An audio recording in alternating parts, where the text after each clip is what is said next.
Hello, and thank you for joining us for this episode of AMA's Marketing In.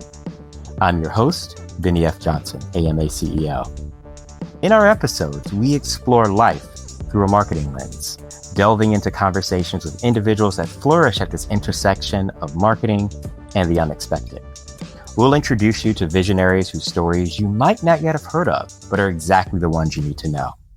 Through our thought-provoking conversations, we'll unravel the challenges, triumphs, and pivotal moments that have been shaped by marketing. Today's guest is my dear friend, Jason Wingard. Jason is a globally renowned executive with deep expertise in both corporate and nonprofit sectors, specializing in the future of learning and work. He's currently serving as the Distinguished Visiting Professor at Harvard University and Executive Chairman of the Education Board, Inc. Prior to that, he recently served as the 12th President of Temple University and Professor of Management, Policy and Organizational and Leadership Studies. A thoughtful, thorough leader, Dr. Wingard has published widely on the topics of strategy, learning, and leadership. His most recent books include The College Devaluation Crisis, Market Disruption, Diminishing ROI, An Alternative Future of Learning, The Great Skills Gap, Learning for Life, How Continuous Education Will Keep Us Competitive in a Global Knowledge Economy, and Learning to Succeed. He is a senior contributor to Forbes and writes about leadership and strategy. I'd love to welcome to our podcast today, Jason Wingard. Bennie, thank you very much. It's great to be here. I appreciate it. And I love the work that you and the AMA are doing. You are driving change, you are innovating, you are disrupting, you are contributing to the thought leadership landscape. And I'm just so proud of the work you're doing. Oh my goodness. Thank you. And likewise, one of the questions that we've been posing and has been driving us for the last year has been this simple equation. If the future of business is changing and the future of work is changing, how must the future of the profession and the professional change? And we've been using that as a guide in our conversations. And as we were talking about it, I was like, I have to talk to Jason and hear your commentary and your thoughts, because you've had a chance to work both in higher education, in corporate learning, and in professional spaces at that nexus of learning in the future. Talk to me a bit about what shaped your work. What led you to that nexus? Yeah, it's a good question. I am a bit of a unicorn, Benny, as you know, in that I have worked as an executive and a senior administrator in the corporate setting, in the nonprofit setting, and in the higher education setting, as you said. And in each of the roles that I've had across those sectors, I've focused on talent and adult development. And so, what has led me to that is that I grew up as the son of an educator. My dad was a principal, high school principal, and a superintendent. So I really learned from going to school board meetings and going to football games and going to debates in the auditoriums. I learned all about K-12 education, the curriculum, the teaching, the learning, and everything that goes in between. My mother, on the other hand, was an executive in human resources. She worked for an insurance association and was the head of HR there. So I learned about managing people and managing talent, and most importantly, how you develop that talent. So when you put those two things together, education and professional development and human resources, human capital management, you get what I have emerged in my own career, which is one where I am focused on how people develop in each one of those sectors. So at Goldman Sachs, in the corporate setting, I was responsible for Goldman Sachs University and the leadership development of all our partners. At the Aspen Institute, I was focused on the development of teachers in urban settings. Then working at Columbia University, where I met you as a dean of the School of Professional Studies. Each one of these experiences was different, and results and the targets were different, but the core goal was the same thing. How do you help people be their best selves so that they can manage at work and they can manage at home and they can get and achieve the kinds of results that they're looking for? So my experience and my background led me to that, and my diversity of experiences across sectors allowed me to gain experiences. And then I took that and I contributed to the thought leadership landscape by writing the 4 books that you just mentioned. Right. One of the things that I see that's really powerful in hearing your journey, your background kind of continuing to reinforce that space, is that it prepared you perfectly for the last few years of utter disruption, right? We think about some of the things that we knew as classic human resources approaches to work, or classic ways in which we thought about talent and learning, have really been turned on their heads the last few years. Talk a bit about some of the most disruptive changes you've seen in kind of this space of professional learning. Yeah, so I met with a group of students this morning here at Harvard University, and we went all the way back and talked about the history of work. Right. And so when you look at work from a historical standpoint, you say, what is the objective here? You have an offering, whether it's a product or a service. And for that offering, you are trying to beat the competition. You want advantage over your peers who produce the same product or service. And the way that you win that competition is by gaining more market share, measured by revenue and ultimately measured by profit. You know this, all of your listeners know this. The differentiator in that equation, and back to your question of what's happened in the last couple of years to disrupt, the differentiator in that equation has been the quality of that product and service. That's how you won for decades and decades and decades. And that goes without question. But increasingly, in the last couple of years, that quality of best-in-class product and service required best-in-class talent in order to be able to achieve it. Why? Because the globalization that has occurred in the global marketplace has made it so it's harder to beat the competition with the quality of your product or service. Automation has amplified how quickly things change, right? And so the differentiator becomes, do you have the best people with the best skills to be able to help you develop that product or service faster than the competition with higher quality than the competition? And can you retain that talent so you can keep doing it quarter after quarter, year after year? And so when I consult to and advise lots of CEOs in the boardroom of Fortune 100 companies, the number one agenda item that they have right now for the last couple of years has been talent. How do we get the best talent? How do we keep the best talent? How do we develop the best talent? And that is what is key to those organizations and allowing them to be more competitive and to have the advantage against their peers. And so when you're looking at the AMA and when you're looking at other associations across lots of different industries or wherever it is that you work, you look core to what is the talent that we have and are they better than the talent of our competitors? And what does better mean? It means are they equipped with the skills that will allow you to do today's job, but also be prepared to do tomorrow's job? Are you skilled now? And will you be skilled for tomorrow? And if a company doesn't have a strategy around that, if you as an employee don't have a strategy for yourself, then you're going to get left behind. Right. It's so true. I mean, one of the areas that we, in particular AMA, we see as a part of our pushing our essential community for professionals is being that guide and support and laddering of skills available to our members. We know that marketing is a space that rapidly expanding, rapidly evolving, technology forward and skill dependent. So it's all of those kind of critical points. And we see people coming into, can I learn what's next? Can I develop for my skill? What we found is interesting is kind of having that relationship. I love how you've talked about it. It's not just talent for the organization. It's also you looking at yourself as an active agent in your own talent and development and seeing where those opportunities lie, right? That's exactly right. Yeah, one of the questions that people ask me very often is college enough? Right. And I've written a lot about this, and it is a very contentious topic, particularly when you're working in higher education, as I do. But I also have worked on the corporate side where we are recruiting from universities. And so the question then becomes, if you get a credential from an established higher education institution, is that enough? For 50, 60, even years, it was enough. And that's what my book, The College Evaluation Crisis, says. For those decades, going to college was the panacea. It was the ultimate solution for you being able to get a job and being able to do well in that job over the course of your career.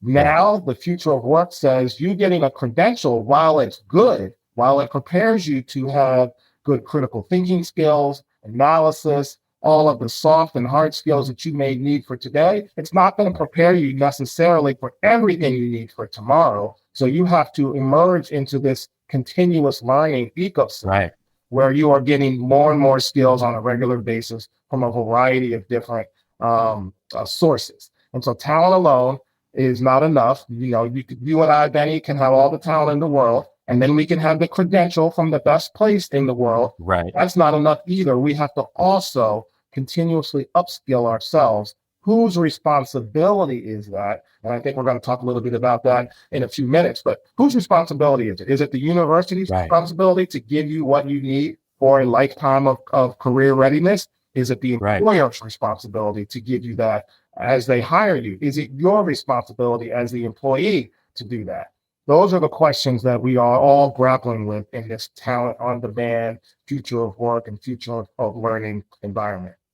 It's so true. I mean, one of the things I remember you first working on and was such an innovative model when you started at Columbia to actually go on a global roadshow, right? I remember you having the conversations with talking to top employers now and having those candid conversations are, what are the skills that you're going to need in the future? And bringing that content back to your institution of higher education and designing programs that created a virtuous loop with, are we teaching? Because that's always the question, right? Are we teaching the right things now? In a past association, I remember I would have conversations with educators and they were really committed to their plan and curriculum that they had built over 20, 30 years. Yes. But what we were hearing every day from the employers of record and brands of note was that what you're preparing the students with is not what we need. And while they'll come out and we appreciate them, they're going to go on another 2-year learning journey with us internally. Best case scenario. But then we weren't getting it. What you just said is so important. So I think I'll try to recap what you just said because I want your listeners to be able to hear it. What we need right now, whether you are in a university environment or whether you're getting personal development on the job or whether you're going somewhere else in the gig economy to get trained, whatever the source, you need to have curriculum that is constantly evolving and meeting the needs of what the labor market is looking for. You cannot have a curriculum in a box that was good for yesterday, that you are taught, that you are evaluated against, and then you pat yourself on the back and say, I just went through this course. I am now certified. I just went through this training program. I now know all I need to know. That curriculum has to continuously evolve. And what you mentioned was what I did when I was at Columbia, which was to say, let's disrupt higher education. Instead of having a curriculum that we've been using for 5, 10, 15 years even, let's go to the employers in the corporate landscape, nonprofit, and other employers around the world, and let's ask them what skills did they need their employees to have. We will take all of that data, we will bring it back to our faculty, we will bake that into our curriculum on a semester by semester basis so that our students can feel confident that when they go to class, they actually are learning what Amazon needs right now in the space of marketing. And they can go get a job at Amazon or one of those peer companies right away and know that they are fully trained. But what we in higher education have been doing for many decades, and in some cases still are doing, is dusting off the curriculum that we've used and we're recycling it and we're teaching it over and over again. And that doesn't do our students the service that the global marketplace is requiring. It really doesn't. And we were seeing that students are coming down a course with high expectations and aspirations that you have when you enter a profession, being hit with this reality wall that what they've learned and spent the last 4 years isn't enough to move them in. And forward. And that was also an incredible barrier for underrepresented groups as well. Yes, absolutely. Who would spend time into the path, and this was a path forward and being met with that. So I'm going to ask a little different. I'm going to ask us to open up the aperture a bit because we just started talking about it and we tend to think about this talent conversation as a domestic continuous 48 conversation, right? But let's expand that before when we talk about these roles and opportunities that we're really looking at a global economy and a global dynamic space for talent. You know, what are some of the things that our listeners, whether they're individual practitioners or running teams or organizations, should be considering in this next wave of future of work in a kind of open border global talent pool. Yeah, I think that the thing that your listeners and all of us need to understand is that the products and services that are being developed that have been in past decades were very regionally dependent, right? So if you're making glass, you make glass in one of the contiguous 48 states, let's call it, somewhere near Indianapolis in Indiana.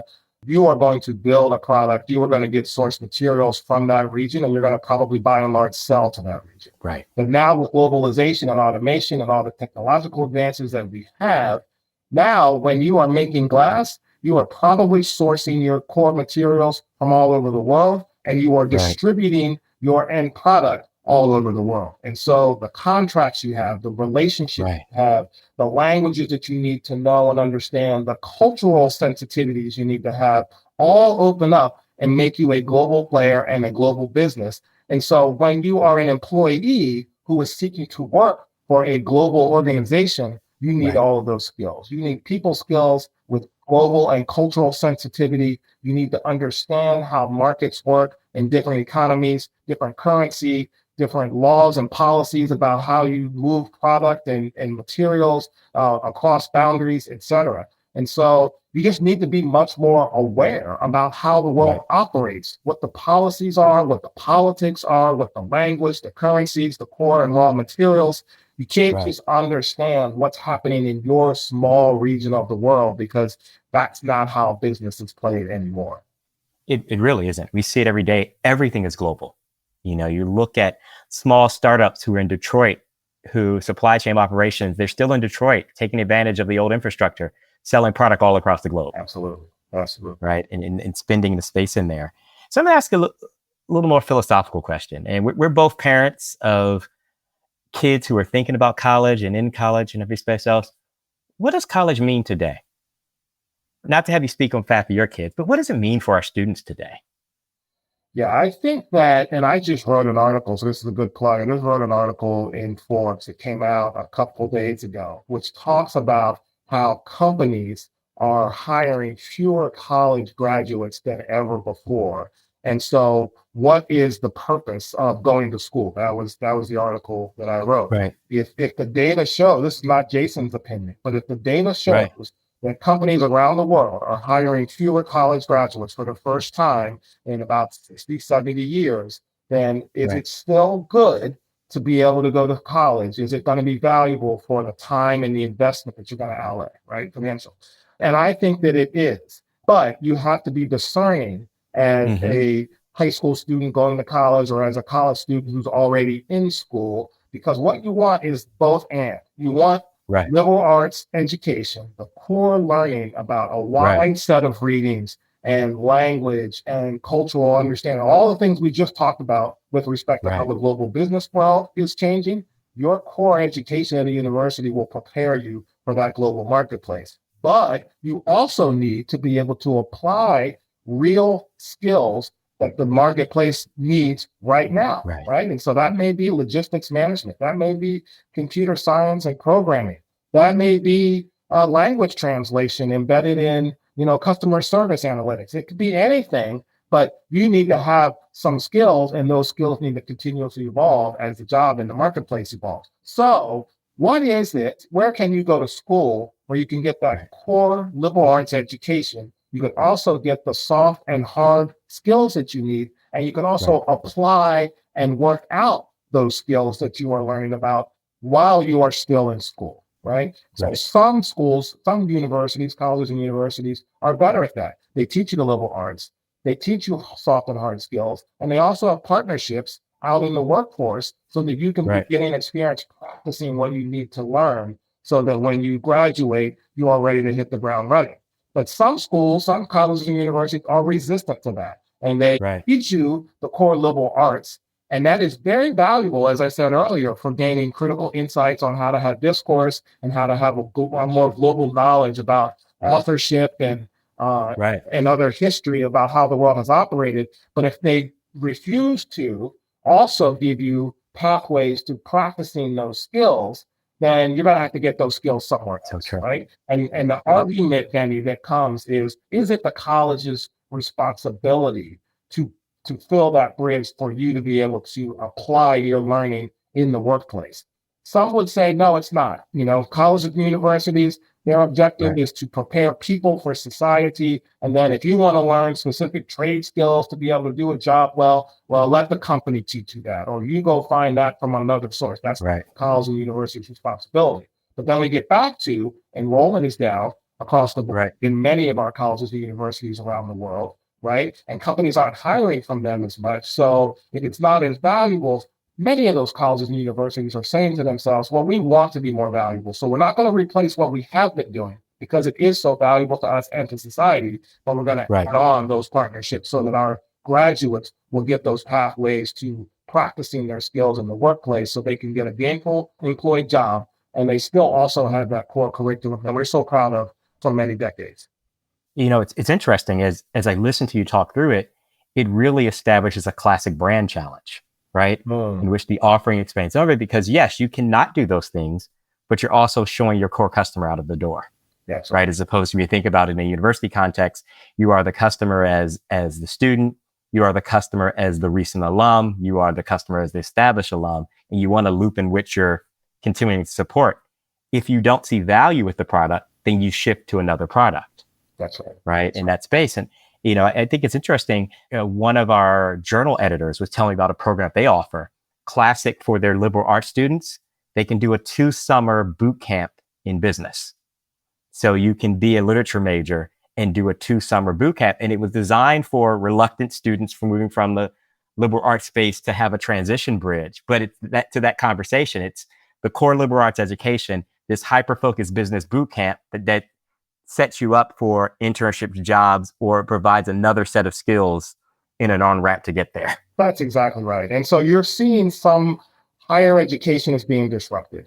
And so you can either be disrupted right out of business, or you can try to adapt in a way that you still satisfy your own core product and service. You don't want to abandon that, but you do have to look at the data. When you're in business and universities are in business and people are not buying your product as much as they used to, you have to decide what is it that I can do or should do to make them do it. And so you see some universities doing what's called a 4+1, right? So you get your 4-year degree, and then you get a 1-year graduate degree in a much more narrowly defined master's degree. So maybe you get a bachelor's degree in history, and then you get a narrow master's degree for that 1 year, 4+1, in something that's more specialized in the skill basis. Let's call it, technology management. And then that, the real world experience where you're applying that knowledge out in the field. And then that satisfies everybody. The employer's happy, the student happy for that investment, and the university is still doing what they see as core, but they've adapted and they've created a product, whether it's a boot camp or a +1 year or some other kind of training that allows everybody to be happy. And they're a part of the success narrative, right? They're a part of your success narrative where as you move on in your career, you're always hearkening back and recognizing back that this was instrumental in moving me forward. That's exactly right. And this is not a Q&A session. I know this is the podcast, so we're having this discussion and sharing information. But if we were having a live Q&A session, I bet you people would be raising their hands and calling in and asking, well, I would be, to some, the pariah. How dare you talk about colleges and universities not being good enough? You as a professor and dean or president, not being able to say that the college and university is what society needs, and we are doing a really good job of adapting our curriculum, that should be enough. It is really good. But then others would say, yeah, I understand what he's saying, because we are going to career fairs on campuses and we are hiring these students. And while they are great and while they have done well and gotten all the grades, they don't really have the skills that we need to hit the ground running and help our workforce be competitive right now. So it's this conundrum where both are right. Colleges and universities are doing a really wonderful job. Employers are looking for skills that they're not finding. So there's a gap in between. And then my question to your listeners is, whose responsibility is it then? It is either the college and university's responsibility to adapt and change and to offer more, or it is the corporation's responsibility to assume all of this talent out there and then train them themselves, or it's the person's responsibility, the employee, to go out and find the ed tech industry and sector in venture capital is really growing right now. All these education companies that provide skillable training, alternative degrees and digital badges, things like that, that certify you with skills are available right now. And venture capital is really hot on investing in those companies because individuals in the gig economy are investing in trying to get caught up with those skills. I'll give you a quick case study, right? So Amazon, as I mentioned earlier, they have made news because they are spending $1 billion on reskilling and upskilling their existing workforce. So the people who already work for Amazon, they're going to spend $1 billion to make sure not only they can be trained to do their existing job well, but they're going to future-proof those employees to make sure that they're upskilled to do whatever the next job is going to come down the pike. That's Amazon's investment. Google is doing something completely different. They are actually getting rid of, they are laying off their full-time employees by the tens of thousands. And they're saying, we're going to invest in hiring from the gig economy. We're not going to spend a lot of money training employees themselves. We're going to have a smaller workforce, and we're not going to hire as much from colleges and universities. We're going to go out to the gig economy, and we're going to hire people who have the exact skills we need at this moment to be competitive and win. And when that skill is no longer needed, then we will move on to the next contractor in the gig economy who can help us. And by doing that, we will always be fresh. We will always be ready to win the game of talent, right? And so I always ask people when I give talks, who do you think is going to win? Do you think the Amazon strategy is going to win, or do you think the Google strategy is going to win? But key question embedded in all that is, where's higher education? Right. And the question is, as you look at it, the question of who's going to win is often from the standpoint of being a spectator. Yes. And it takes out some of the agency. But the reality is, if you're a worker, a professional, if those are the only two paths, where do you find your agency, right? Because in the Google path, you're there until your skill runs out. Right.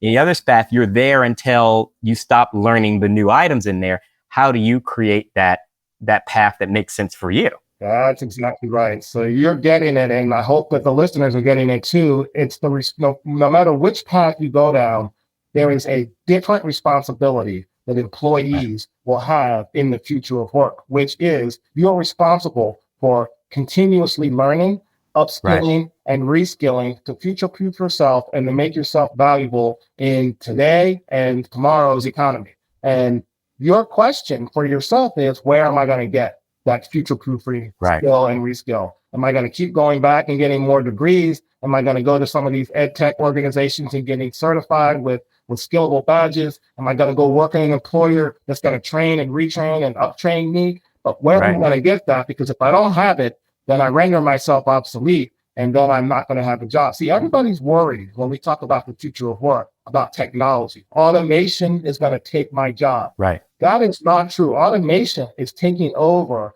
many of the rote jobs that are needed for efficiency and higher levels of productivity. But there are still more jobs that require innovation, disruption, communication, coordination. That's always going to be human beings. But those skills and how you do that and how you work with the technology is up to people. And people are going to need those skills. And where you get those skills is what we're talking about now. But the ultimate responsibility is up to the person. It's really interesting. And it's a change in what had been the historic American social contract, right? You went in and you worked in proximity. You went in and worked in the industry that was there. You worked in the space. You stayed at an employer for a prolonged period of time. That's right. I think about, you take a look at like the Fortune 5 and look over the course of 20, 30, 50, 100 years back, and you start to see less and less players who were there back then. That's right. Right. If you go and you look back, 50, 60 years ago, you can probably name everybody. It's Coca-Cola and Procter & Gamble, right? That's right. And IBM, right. Yeah, to kind of move forward in that space in there. And at a time, I think about, just when we were coming out of college, what would have been our parents' advice for how to navigate a career? That's right. And how much that advice would change today that we give our own students, our own children. Absolutely. Well, there weren't as many global players. So it would have been advisable to take the local regional powerhouse and got a job there at that place. And then, getting advice and sponsorship and mentorship to be able to stay at that organization for a long time. People used to give out gold watches if you stayed with IBM for 25 years, or if you stayed at your local organization for a long time. And so our generation, Generation X, was the first to not stay in jobs for a long time. Started job hopping, 2 years here, 3 years there, if even. And so then your parents, then you give you that feedback. Well, what is your resume going to look like if you're changing jobs quickly? What is your resume going to look like if not only are you changing companies, but you're changing areas of focus, discipline, functional responsibility? You're going from marketing to accounting to consulting. You can't do that. You got to specialize. You got to stay focused on doing one thing. I was an accountant. I was a CPA, and I did that at a Ford Motor Company for 42 years. Right. Well, that's not the case anymore, because people are being required to change areas of focus and specialization, and how they get trained to do that is changing constantly. And where you are doing that is going from company to company to company. And in many cases, you're not working anywhere. You're working for yourself. Which is so true that you say that, because one of our fastest growing areas of people getting professional resource and insight for us as the American Marketing Association isn't just in learning what's next in marketing. It's learning how to run and manage your marketing business. Yes. Right? Because you may have spent time in-house. You may have been a consultant in this space in there. And now you're tasked with, how do I take this core skill that I have, the incredible superpowers that I have of being a marketing, and then turn that into, handling someone else's marketing is not the same as running your own agency. That's right. Or running your own space in there. And we see that, even if we have members of our community who are not thinking about being entrepreneurs, over the course of a career, they will have a moment in which they're entrepreneurs. And so we try to make sure we have the resources and skills for that upskilling as well. Yeah. And see, that is, for an association to have that kind of skill that you offer to your members, that skill building opportunity is tremendous, because it clicks eventually, right? Sooner or later, you as an employee, when you're navigating the work landscape, sooner or later, you realize that things are moving faster and it's more competitive. And the talent game, the talent war is much more cutthroat. And so you have to do more to make yourself readily available and valuable. And where are you going to go to get those resources? And when you can go to a place like AMA, I'm giving you the plug now. You can go to AMA and you can network with a group of people who are engaged in that talent warfare and who have access to resources that the AMA is offering. Then all of a sudden you're making yourself more competitive. The problem is that it just gets tiring. And I think people need to hear from people like you and me that says, yes, that is the new world order. That is the new competitive landscape. You have to keep training and developing yourself and reskilling. And that's never going to go away. That is just how things are going to be moving forward. So the question isn't when it's going to be over. The question is, who is the best resource for you to be able to develop yourself on a continuous basis? It's so true. So I'm going to ask this question as we've talked about these kind of paradigm shifts and world shaking moments in there. What are you most excited about when you think about the future of work? What gives you optimistic hope and energy? I think that we are developing in the corporate landscape, in the nonprofit and higher ed, new products and services are being developed all the time. And when we do our best to utilize technology, global understandings of best practices, when we skill ourselves, when we are disruptive, when we innovate, when we collaborate, when we blend our hard and our soft skills, we are solving really big problems in the world with respect to climate change, with respect to reproductive health and other health issues, with respect to challenges in people getting along, peace and negotiation from country to country, things that we have been plagued with for decades and for centuries. We are at a point in time right now where what we know, the future of work and the future of learning, aligning the way it is right now, is poised to help us to solve some really big problems that we haven't been able to do before. And so I'm excited about that. When we think about cancer coming to an end, when we think about specialized diseases like sickle cell anemia, when we think about climate change and the polar ice cap melting and us being able to figure out how to reverse that, even with our crazy habits of how we live, that is what is going to happen as we, look, We talked earlier about companies that are trying to make the best widget and provide the best service, and they're trying to charge the most for that and make the most money for their shareholders. And that's all important. But we also are living on a planet and in society where our best outcomes for the work we do are poised to help people and are poised to help our communities and are poised to make us a better country, a better universe. And so I know that sounds a little bit hokey, but we are doing a lot of research now in the universities that is seeing how the benefit of all of this coming together and working hard and training ourselves, we are really accelerating our knowledge and we are accelerating our practice at the same time. And we're seeing some real benefits, and I'm excited about that. You know, that's actually a perfect way to close our conversation and what you're excited about, that the nexus of all of these things we looked at, the future of learning, the future of work, the future of opportunity, and the future of reaching our full potential. I think that comes together. Thank you, my friend. This has been a brilliant journey through thinking about this and helping us navigate this change for the future of work and learning. I thank you for being here with me. Well, thank you, Benny, again for having me. And as I just said, I am optimistic about the future of work. I'm optimistic about all of us as professionals and what we can achieve at work and in society. And I'm proud, once again, of what the AMA is doing to help people be their best selves, help organizations be their best version of themselves, and what you are doing as a leader. So thank you very much for this invitation. Well, thank you. And thank you all for joining us. This has been an episode of AMA's Marketing And. I'm your host, Bennie Johnson. Thank you for joining us with Jason Wingard and exploring the future of work, the future of opportunity, and the future of hope. Thank you all.